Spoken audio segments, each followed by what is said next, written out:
জেঠুমনি, হ্যাঁ, আপনি চেয়েছিলেন বাড়ি আবার আগের মতো ভরে উঠুক। দেখুন, এখন আমরা এই বাড়িতে সবাই আছি। তাই তো দেখতে পাচ্ছি। অদিতির তো এখন কোনো কাজকর্ম নেই, রেয়ারেস নিয়েছে শুনলাম। কাগজপত্র জমা দিয়েছি, এখনো ফাইনাল কিছু হয়নি, এসে যাবে। আমার ছেলে আমায় কাজ করতে দিল না আর কি। যাকে তুমি যে আমাদের বাড়িতে এসেছো এটাই আমাদের কাছে অনেক। বহু চেষ্টা করেছি আমরা, পারিনি। তবু ভালো তোমার ছেলে আর তোমার ছেলের বউ পেরেছে তোমাকে আনতে এখানে। প্রথমত কথা, ও তোমাদের বাড়িতে আসেনি, ও নিজের বাড়িতেই এসছে। তার কারণ বৌদি, এ বাড়িটা তো আমাদের সবার। এটা যদি আমার বাড়ি হয় তাহলে ওরও বাড়ি। বাবা মেজো ঠাকুরপো, আমি এত মেপে কথা বলতে পারি না, তুমি তো জানো সেটা। আমি খুব সাধারণভাবে বলেছি। দেখো, তা তো বটেই, এই বাড়িতে তোমার যখন অধিকার আছে তখন তোমার স্ত্রীরও অধিকার আছে। আমি অধিকারের কথা ভেবে বলিনি ঠাকুরপো। আর সেটা যদি বলতে হয় তাহলে তো ও অধিকার নেয়নি অনেকদিন, তাই না? আমরা তো কম বলিনি ওকে। তাই কি?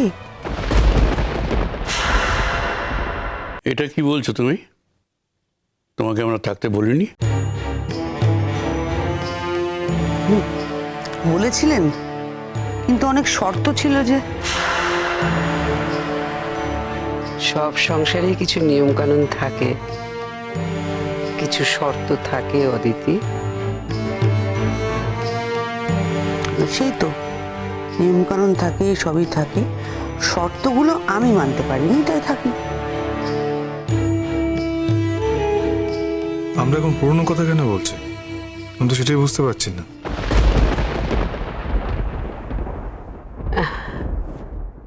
না না, পুরনো কথা কেন?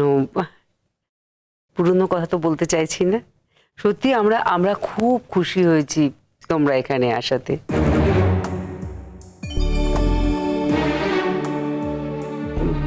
বাড়িটাতে লোকজন এসেছে, কত ভালো লাগছে। এই তো তোমার জেঠুমনি বলছে বাড়িতে কেউ নেই, একদম ফাঁকা ফাঁকা, ভালো লাগছে না, আমার ভালো লাগছে না। কদিন আগেই বলছিল না?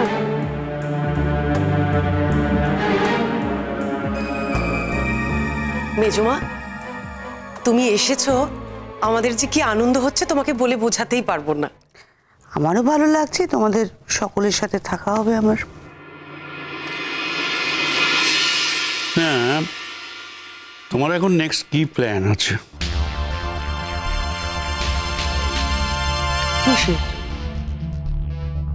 তুমি তো কোনোদিন বাড়িতে বসে থাকুনি, আর তুমি তো ঘর সংসার করার মানুষ নও।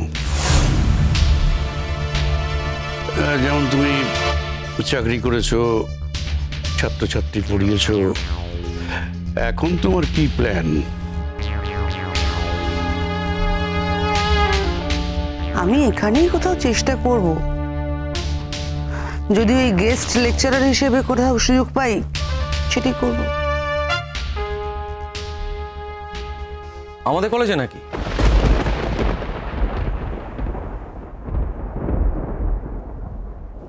আমি একবারও বলিনি তোমাদের কলেজের কথা।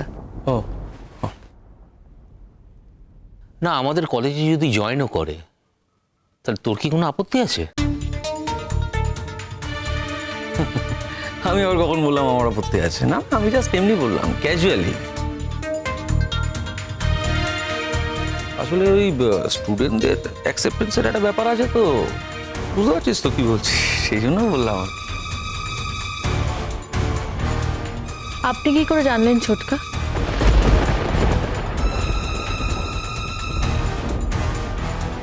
যে ম্যামের মতো একজন টিচারকে কেউ অ্যাকসেপ্ট করবে না?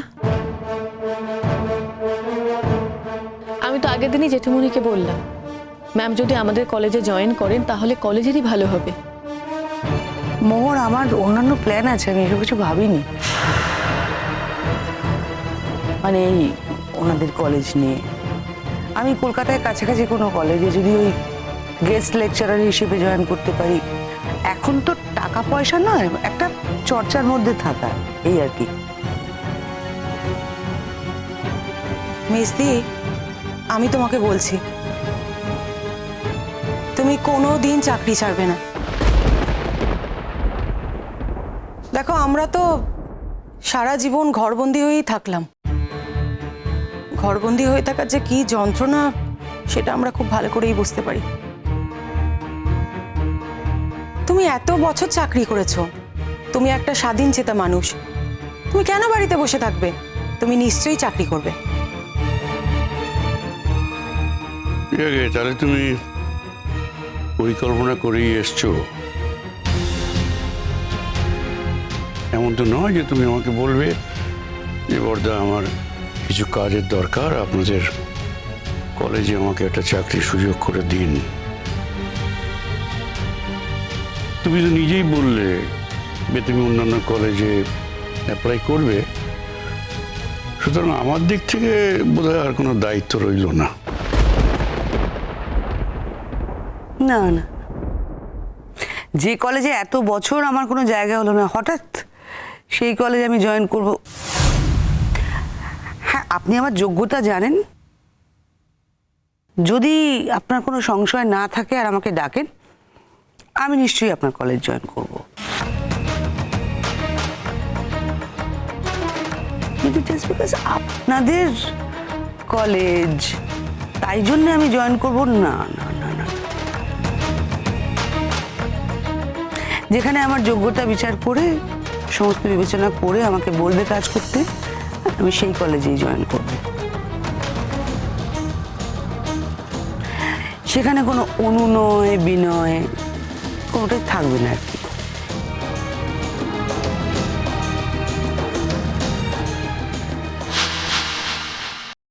এই একটা ব্যাপারে অদিতি কিন্তু একদম একরকম আছে। মানে বিয়ের পর প্রথম দিন বাসুরের সঙ্গে যেরকম মুখে মুখে তর্ক করেছিল, এখনো কিন্তু একই রকম তর্ক করছে।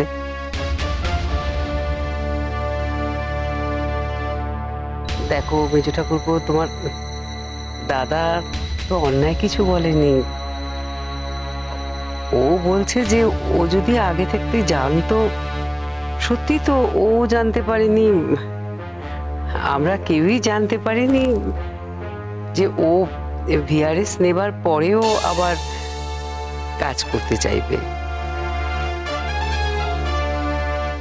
না, এত কথা হচ্ছে কেন এটা নিয়ে? এই সামান্য ব্যাপারটা নিয়ে আমি তো সেটাই বুঝতে পারছি না। তাছাড়া মা এখনই যদি কাজ করতেও চায়, কাজ করতে চাইলেই যে কাজ করতে দেওয়া হবে তা তো নয়, আমি তো করতে দেবো। তাছাড়া মা, তোমার তো শরীর ভালো নেই। এই শরীর ভালো নেই বলে তো জলপাইগুড়ি থেকে তোমাকে নিয়ে আসা হলো ছাড়িয়ে। যতদিন আমি বুঝবো যে তুমি সুস্থ আছো, ততদিন তোমার কোথাও জয়েন করা হচ্ছে না। হ্যাঁ, তুই বল তো শঙ্কর, তুই বল, তুই বল।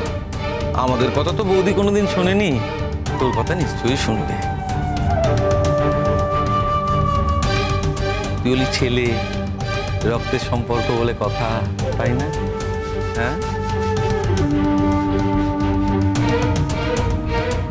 তোমাদের কথা আমি যখন শুনিনি তখন কিন্তু আমি অসুস্থ ছিলাম না।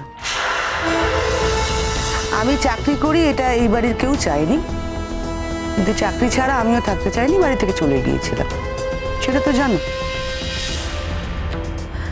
হ্যাঁ, আজ সত্যি আমার চাকরি করার দরকার নেই, টাকার জন্য চাকরি করার দরকার নেই অ্যাটলিস্ট।